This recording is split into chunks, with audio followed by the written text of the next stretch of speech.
Hi, I'm Joan Cartan-Hansen. Thank you for joining us for this Dialogue Web Extra. We're talking about higher education with the student body presidents up there in our Moscow station. We've got Kelby Wilson from the University of Idaho. We have Clay from the LCLC, and we have Ross Knight from ISU. Gentlemen, thank you for being there. We have a bunch of people on the phone. Let's get those calls going. Marcia from Ashton. Marcia. Marcy. Oh, is it Marcy? I'm sorry, Marcy. Go ahead. I was just wondering if we should look at how many universities we're supporting here in Idaho. Okay, gentlemen, that's a good question. We got to the point where it's time to close an institution. Do we need University of Idaho, Idaho State University, Boise State, LCSE, and then we've got community colleges as well? I don't think we're to that point yet. I do think we need to start looking at the schools and looking at the degree programs that are offered at each school and make sure that there's not too much of an overlap there, especially in the master's and PhD programs. And then also continue to develop our community college systems. I know that we've added this school down there in Boise, the community college, and their enrollment growth is exponential right now. So continue to look at the community colleges. But at this point in time, the economy will come back eventually. There's no reason to lose one of our major four-year institutions.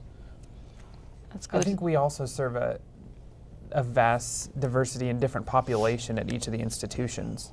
And I think as you go from one institution to another, there's the similarities, but I think there's also a lot of differences that make us each unique and that really attract the students that are there for those particular reasons. I think that's what a lot of people may have forgotten, that not all university students are 18-year-olds coming out of high school. There are a lot more non-traditional students going back to school. That's very true, and the average age at ISU is 27, and so it's definitely not, a lot of our people are not straight out of high school, so let's go it's important that we have. No, I'm sorry, go ahead. Oh, I was just going to say it's important that we have universities where people can have access to the education. Okay. Let's go to Daniel in Boise. Daniel, go ahead. Yeah, what I want to say is we know that a lot of the funding is done through the sports program. Mm-hmm. And I think that the sports program needs to understand that it's not about sports, it's about education. All right, thank you. About how we educate our people, and they've got their whole program based on, fans showing up. We need to worry about our program of education. So the sports education doesn't have to worry about Kyle Wilson or anybody else. They need to worry about how are we educating our people. That's right. All right, thank you, Daniel. Appreciate that. Let's go to Barb in Post Falls. Barb. I just have a comment. It sounds like it's all about the money, and I wonder, are we selling out our own people in favor of the people coming from foreign countries with that, say, $17,000 tuition? I really worry about that because there's so many people in this country that can't afford to go to school, and I know that maybe the $17,000 helps defray part of that, but on the other hand, I think we should have our American interests as primary interests. All right, thanks, Barb. Thank you. There's a... Oh, go ahead. Oh.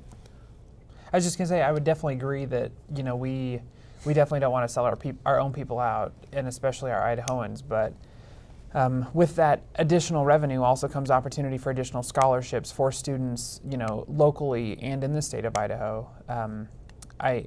I couldn't imagine us where we get to a point where we're so overloaded with foreign students and, even out-of-state national students. Yeah. Even out-of-state students that we're not going to be able to service our own.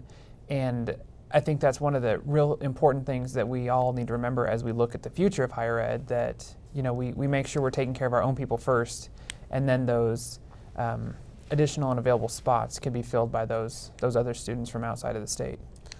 And I think to remember too on that note is that especially at ISU, we're not at capacity, and we do serve over 90% of our student population is from Idaho, and so if we can increase our revenue from international students, from out-of-state students, then that only benefits the students that are in Idaho.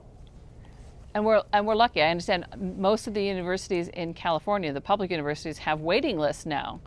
They have so many people who want to get in, and they're just cutting back because revenue has been cut so short. Have they given you any indication what you think next year is going to be like as we head into this next budget cycle? We're very hopeful for a much more modest fee increase in this next fiscal year, but a lot of that depends on what happens in Boise next January and February. And yeah, we're just waiting to hear what the economy is going to look like next year. I mean, a lot of that's based on how the economy works and whether or not they're willing to look for other options other than cutting the budget of education. I'm going to throw a curveball at the three of you just because today is also Earth Day. It's the 40th anniversary of Earth Day. Have you noticed a difference in your institution in your lifetime as we've become far more green aware? We have a lot more recycle containers on campus, and in fact, last year the student government at LCSC installed 9 different recycle stations in different buildings across campus.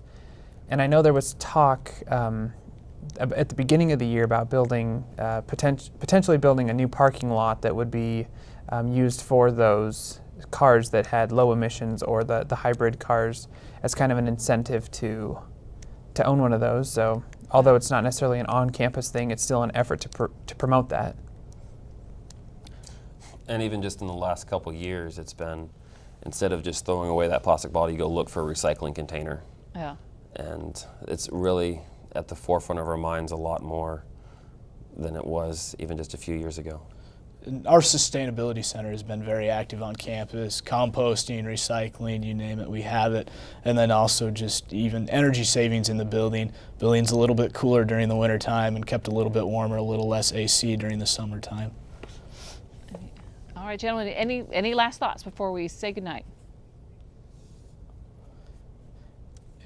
It's difficult to maintain quality and also keep the costs down, especially with what instructors can be paid in other states. And it's hard to look at other states and say they have it worse than us, or justify our fee increases based on other states. But I know just across the border, 8 miles from here in the Moscow studio at Wazoo, they'll be paying almost twice as much in tuition and fees.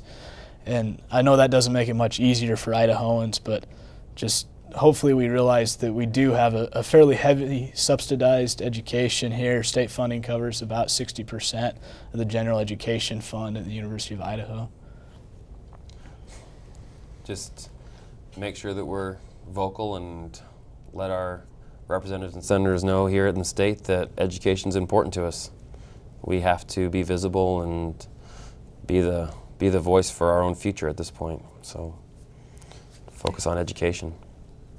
And make sure that when we do educate people, that we're able to retain them in Idaho, so we can get our benefit back from that investment and have them pay taxes and get back into the system and continue that whole circle. All right.